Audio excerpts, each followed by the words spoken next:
Delete হয়নি, পোস্টটা only me করে রেখেছি। আর এটার বিষয়ে আমি কিছু বলতে চাচ্ছি না, আমার ফেসবুক পোস্টে আমি যা বলার বলছি। দায়িত্বশীল জায়গা থেকে আপনি দায়িত্বশীল বলতে কি বোঝাতে চাচ্ছেন? আমি যখন দেখবো আমার দেশের উপর কোনো থ্রেট চলে আসতেছে, আমি মনে করবো আমার দেশকে বাঁচানোর জন্য আমার যতটুকু বলা উচিত সেই বলাটাই আমার দায়িত্বশীলতা। ঠিক আছে, শোনেন, আমি ফ্র্যাঙ্কলি বলি, আমি চাই না আমার দেশের দায়িত্বে মুক্তিযুদ্ধ বিরোধী কোনো শক্তি আসুক। ঠিক আছে, তো আমার যাকে মনে হয়েছে মুক্তিযুদ্ধ বিরোধী শক্তি, যাদেরকে মনে হয়েছে, আমি তাদেরকে সেভাবেই ট্রিট করেছি। আর আমার পোস্টটা আমি সেভাবেই দিয়েছি।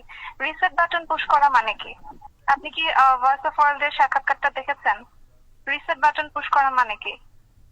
অতীত মুছে ফেলা মানে কি? আমাদের মুক্তিযুদ্ধ হচ্ছে মীমাংসিত সত্য, আমাদের জাতির পিতা বঙ্গবন্ধু, এগুলো সবই মীমাংসিত সত্য। রিসেট বাটন পুশ করে সব অতীত মুছে ফেলা, এটা মানে কি? এটা তো তাহলে আমি তো মনে করি যে আসলে মুক্তিযুদ্ধের বিরোধী শক্তি আমাদের দেশে এখন গভর্নমেন্ট হিসেবে আছে। তো আমি আমি আমার মনে হয়েছে যে আমার দায়িত্বশীল জায়গা এটাই যে আমার দেশকে বাঁচাতে হবে। এর জন্য আমার পক্ষ থেকে যতটুকু বলা, আমি একজন সাধারণ মানুষ, সাধারণ মানুষ হিসেবে আমার যতটুকু বলা, আমি যদি এই পজিশনে নাও থাকতাম আমি এটা সেম পোস্টে দিতাম। ঠিক আছে, ব্যক্তি ব্যক্তি উর্মি এসব বিভিন্ন পরিচয় করা দরকার নাই। আমি বাংলাদেশের নাগরিক হিসেবে বলছি, আমি মুক্তিযুদ্ধের পক্ষের শক্তি হিসেবে বলছি। আমি কোনো দলের পক্ষে বলতেছি না, আমি আমার কোনো ব্যক্তিগত মতামত দিচ্ছি না। আমি হচ্ছে মুক্তিযুদ্ধের পক্ষের শক্তি। বাংলাদেশ দাঁড়িয়ে আছে 30 লক্ষ শহীদের রক্তের ওপর। ঠিক আছে, 30 লক্ষ শহীদের রক্তের বিনিময়ে আমাদের দেশটা স্বাধীন হয়েছে। এই 30 লক্ষ শহীদ, রিসেট বাটন পুশ করলে কি এই 30 লক্ষ শহীদ ফিরে আসবেন? এসব বিষয়, এগুলো সবই তদন্ত সাপেক্ষ। চেতনা বিক্রি, গণহত্যা, যেটা মানে আমি কোর্টেড বলতেছি, গণহত্যা যেটা বলা হচ্ছে জুলাই মাসে গণহত্যা, এগুলো সবই তদন্ত সাপেক্ষ। এগুলো তো মীমাংসিত সত্য না, এখন পর্যন্ত প্রুফ হয়নি তো। ঠিক আছে, বিচার হোক, প্রমাণিত হোক, তারপর দেখা যাবে।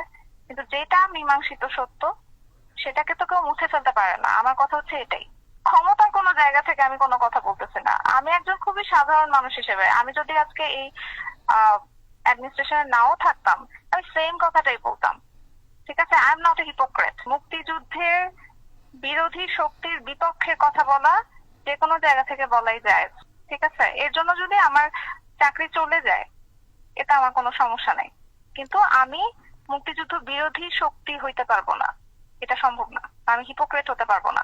যখন যেই গভর্নমেন্ট আসবে টোটাল কন্ট্রাডিক্টরি কথা বলবে, একজন মুক্তিযুদ্ধের পক্ষে কথা বলবে, আরেকজন মুক্তিযুদ্ধের বিপক্ষে কথা বলবে, আমি দুই পক্ষেই মানে হ্যাঁ হ্যাঁ করবো, এইটা হিপোক্রেসি। ঠিক আছে, দুটা টোটাল কন্ট্রাডিক্টরি মতে আমি দুটাতেই একমত পোষণ করা, এটা হচ্ছে হিপোক্রেসি। বলো, আমি সবসময় একটা কথাই বলবো, আমি মুক্তিযুদ্ধের পক্ষের শক্তি এবং পক্ষের শক্তি হিসেবে যেভাবে কথা বলতে হয় আমি সেটাই বলবো। আমি যদি আমার সামনে দেখি কেউ মুক্তিযুদ্ধকে মুছে ফেলতে চায় আমি তার বিপক্ষে কথা বলবো। এটা আমি সাধারণ নাগরিকই হই আর কোনো অ্যাডমিনিস্ট্রেশনের অফিসারই হই, যেখানেই থাকে, আমি যদি দেশের বাইরেও থাকি তখনও বলবো। আমি কিভাবে বুঝতে পারছি মানে এটা এটা তো আসলে প্রশ্ন না, আপনি কনভারসেশন দেখলেই তো বুঝতে পারবেন। যে কেউ কনভারসেশন দেখলে বুঝতে পারবেন কোন প্রশ্নের উত্তরে কোন অ্যান্সার।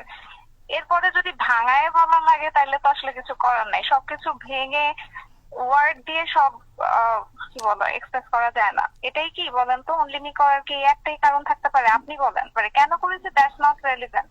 যেখানে কারো দোষর কারো কিছু না। আমি মুক্তিযুদ্ধের পক্ষের শক্তি। এখন মুক্তিযুদ্ধের পক্ষের শক্তি বললে যদি আপনারা বা কেউ যদি এভাবে জাজ করে আমার কিছু করার নাই।